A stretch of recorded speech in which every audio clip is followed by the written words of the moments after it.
السلام علیکم ورحمۃ اللہ وبرکاتہ۔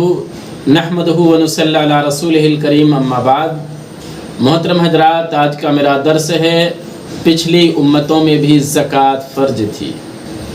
محترم حضرات، زکوٰۃ اسلام کے بنیادی رکن میں سے ایک اہم رکن ہے، اور یہ زکوٰۃ صرف امت محمدیہ صلی اللہ علیہ وسلم پر ہی فرض نہیں، بلکہ آپ صلی اللہ علیہ وسلم سے پہلے جو انبیاء کرام تھے ان پر بھی زکوٰۃ فرض تھی، جیسا کہ اللہ تبارک و تعالیٰ نے قرآن مجید کے اندر ارشاد فرمایا، وَإِذْ أَخَذْنَا مِيثَاقَ بَنِي إِسْرَائِيلَ لَا تَعْبُدُونَ إِلَّا اللَّهَ وَبِالْوَالِدَيْنِ إِحْسَانًا وَذِي الْقُرْبَى وَالْيَتَامَى وَالْمَسَاكِينِ وَقُولُوا لِلنَّاسِ حُسْنًا وَأَقِيمُوا الصَّلَاةَ وَآتُوا الزَّكَاةَ ثُمَّ تَوَلَّيْتُمْ إِلَّا قَلِيلًا مِّنكُمْ وَأَنتُم مُّعْرِضُونَ۔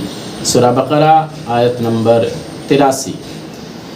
اللہ تبارک و تعالیٰ نے ارشاد فرمایا، اور یاد کرو جب بنی اسرائیل سے ہم نے عہد و پیمان لیا تھا کہ اللہ تبارک و تعالیٰ کے سوا کسی اور کی عبادت نہیں کرو گے، اور اپنے والدین کے ساتھ، رشتہ داروں کے ساتھ اور پڑوسیوں کے ساتھ، مسکینوں کے ساتھ، یتیموں کے ساتھ حسن سلوک کرو گے، لوگوں سے اچھی بات کہنا، نماز قائم کرنا، زکوٰۃ دینا، مگر تھوڑے آدمیوں کے سوا تم سب اس عہد سے پھر گئے۔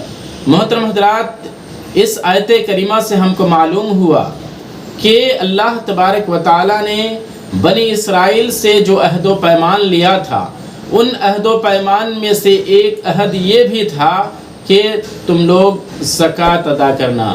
پتہ چلا کہ بنی اسرائیل میں بھی اللہ تبارک و تعالیٰ نے زکوٰۃ کو فرض کیا تھا۔ اسی طرح سے اسماعیل علیہ السلام کے بارے میں قرآن مجید کے اندر ارشاد فرمایا کہ وَقَانَ يَعْمُرُ بِالصَّلَاةِ وَالزَّكَاةِ وَكَانَ عِنْدَ رَبِّهِ مَرْضِيًّا، کہ اسماعیل علیہ السلام اپنے گھر والوں کو نماز اور زکوٰۃ کی تاکید کرتے تھے، اور اپنے رب کے نزدیک وہ ایک پسندیدہ بندہ تھے۔ معلوم ہوا اس آیت سے کہ اسماعیل علیہ السلام کے زمانے میں بھی زکوٰۃ تھی، اور اسماعیل علیہ السلام اپنے گھر والوں کو زکوٰۃ کی تاکید کرتے تھے۔ اسی طرح سے حضرت عیسیٰ علیہ السلام کے بارے میں قرآن مجید کے اندر ارشاد ہے کہ وَأَوْصَانِي بِالصَّلَاةِ وَالزَّكَاةِ مَا دُمْتُ حَيًّا، کہ اللہ تبارک و تعالیٰ نے، عیسیٰ علیہ السلام نے کہا کہ اللہ تبارک و تعالیٰ نے مجھ کو حکم دیا ہے کہ میں جب تک زندہ رہوں نماز قائم کروں اور زکوٰۃ دوں۔ تو اس آیت سے یہ معلوم ہوا کہ مریم، عیسیٰ ابن مریم بھی، ان کے زمانے میں بھی زکوٰۃ فرض تھی، اور انہوں نے کہا کہ اللہ تبارک و تعالیٰ نے مجھے یہ حکم دیا ہے کہ میں نماز ادا کروں اور زکوٰۃ دوں۔ ان تمام دلیلوں سے ہم کو معلوم ہوا کہ زکوٰۃ صرف امت محمدیہ صلی اللہ علیہ وسلم ہی میں فرض نہیں، بلکہ پچھلی امتوں پر بھی زکوٰۃ فرض تھی۔